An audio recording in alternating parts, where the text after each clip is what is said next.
Ngiyabingelela emakhaya. Nikhuluma noThandazo Mtungwa eZola South. Ngitheke namhlanje ake sizoxoxa ngovalo. Sizoxoxa ngomuntu onovalo, umuntu othi makayenza izinto bese ayasaba. Mekufanele ukuthi umuntu enze shaye uvalo. Manje-ke bazalwane, uvalo aliyona into elungile ngoba lukuyekisa into ekufanele uyenze.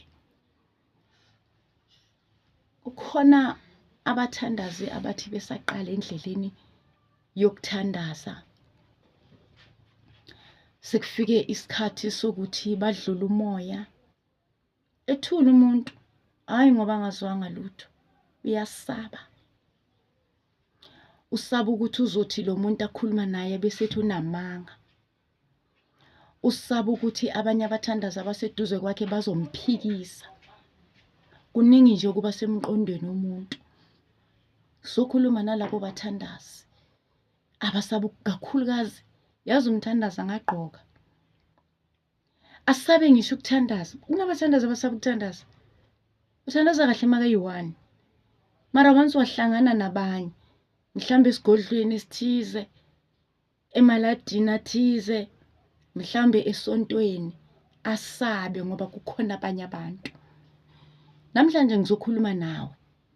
Wena mthandazi usaba ukuthandaza ngevoice ephezulu. Wena mthandazi othandazela phansi ukuthi ungazwakali. Lo moya awucelanga. Lo moya awutshontshanga.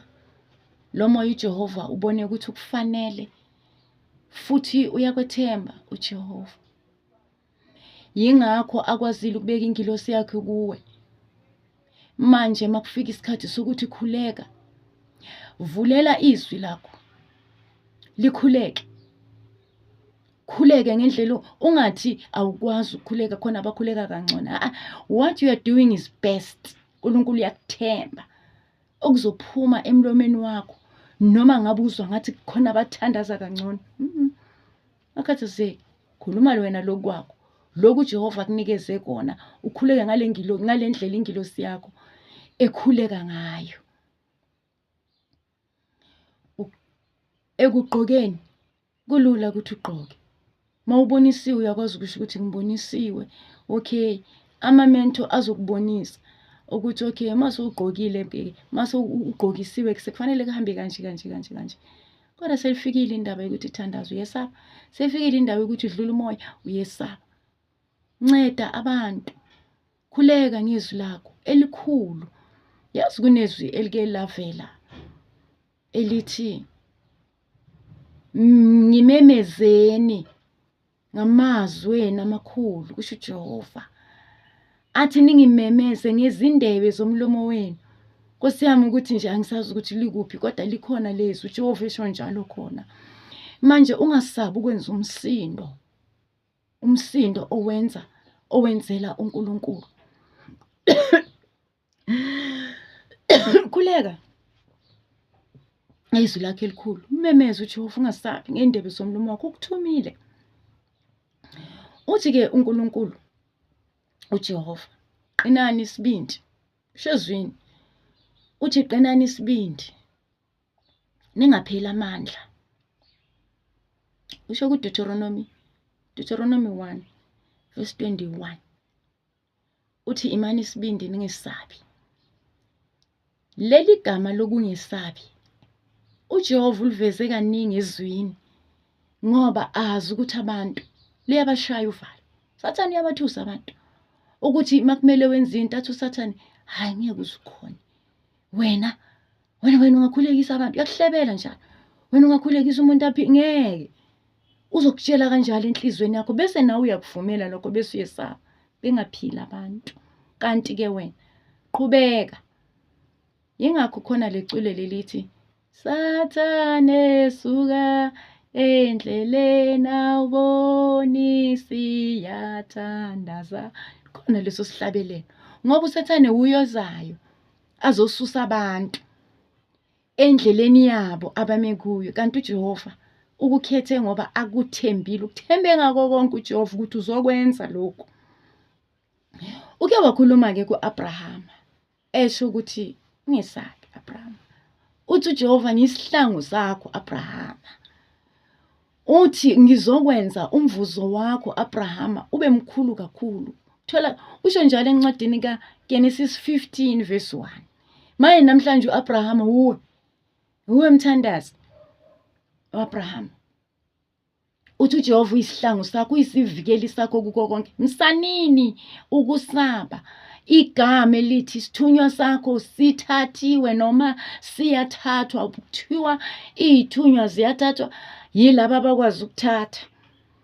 Kuthiwa ziyathathwa izithunywa mayifika umuntu kuthiwe usebenza ngesithunywa sakho. Sizwile inkulumo ezinjalo ezikhathini ezidlulile. Kodwa lalela, yazi mawuhlele emkhulekweni akho umuntu ozothatha into eyehle ezulwini. Into is created from the heaven yehlela kuwe. Uyithatha kanjani into kaNkulunkulu? Uyitshontsha kanjani into kaNkulunkulu? Nginombuzo nje ukuthi ikwenzeka kanjani. Kuthiwe uzibani usebenza ngamandla akho. Kodwa kuyamangaza ngoba uma usakwazi wena ukukhuleka, usakwazi ukuthi uthi uhleli kuvuka isihlabelelo. Uyihlabelela ingoma engakazi ibe khona. Nalezi ezikhona nje kancane kancane uyahlabelela. Uyabona ukuthi isikhona. Angikhathali noma ngabe uyabasebenza abantu lapha ekhaya noma awubasebenzi. The fact remained unesithunywa. Thanda isithunywa sakho, uthembe uNkulunkulu ngaso. Uthi ku-Exodus 23 verse 20. Lengilo sengithumele kuwe. Igama lami ngiuJehova lihlala kuyo. Yayizwa ayitshontsheke umuntu into enoJehova phakathi. Ngeke bazalwane, ngeke. Uthi kodwa lengilosi ilalele. Uthi uma uyilalela nokuyilalela. Uthi ngizophambana nabaphambana nawe. Uthi ngizoba isitha sezitha zakho. Angithi uyabona ukuthi uJehova uyakulwela. Uke wathi yena uSebawothi ngoba uyindoda yezimpi. Mawumbiza yena uvula inhliziyo, ukhulenga ngokuyinikela, akakiyekeleli ukuthi izitha zingene zifike zothatha isithunywa. Ngeke. Manje ngithanda ukuniqinisa nambathandwa ukuthi ayikho lento. Zithembeni, yabona njengoba uJehova akwethemba wena. Nawe zithembe. Zishaye nawe isifuba. Uthi hayi mina ngihamba kahle endleleni kaNkulunkulu futhi akekho umuntu ozothatha isithunywa sami. Walk with your head up high. Noma bengaqhamuka bedlula umoya ngalendlela yokuthi wena ukakafiki kulezi nomboro lezi abayikhiphayo. Wena usashaya 1 2 3 4. Usase lapho. Usazokhuphuka nawe, uzolokuya. Nawe uzogcina ugubha. Biza ukuyinikela ke lokho kokuthi wenze. Ngikhuluma nabathandazi abakhuthele ngoba mawuvilapha angeke zenzeke izinto.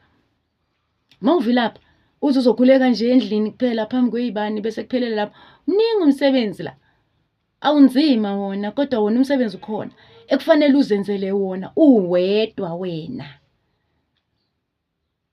Angithi uyayizwa indaba. Uwedwa wena. Hlambulula isithunywa sakho ngendlela esike saxoxa ngayo. Hlala emkhulekweni, uhlale ezwini. Izwi linamandla okukuphakamisa. Mawufunda incwadi yamahubo, amahubo nje ampuru wonke. Uthola lapho kunomkhuleko womuntu ocela ukusizwa, kunomkhuleko wokubonga. Yazi umbongo uNkulunkulu, umbonge izinto zingakenzeki. Umbongo uJehova, Baba siyakubonga, sibonga ubukhona bakho empilweni zethu. Sibonga ubukhulu bakho empilweni zethu. Baba imisebenzi oyenzile empilweni zethu iyamangalisa. By so saying ngokumbonga uNkulunkulu, kukhula wena ngokwakho. Angisho la sihamba ngokukholwa. Kuthiwa sikholwa entweni esingayiboni kodwa sikholwayo ukuthi khona ukukholwa kunjalo. Manje nawe kholwa ukuthi lengilosi yehliswa emazulwini. Yehliswa yathunywa kuwe ukuthi ikuhambise. Ikuhole imini nobusuku. Ikuhole emini ngensika yefu. Ikuhole ebusuku ngensika yomlilo. Ubese uyavikeleka ngomlilo kaNkulunkulu. Uhambe ume uqinile with your head up high. uhambe ungesabi, ukhuleke.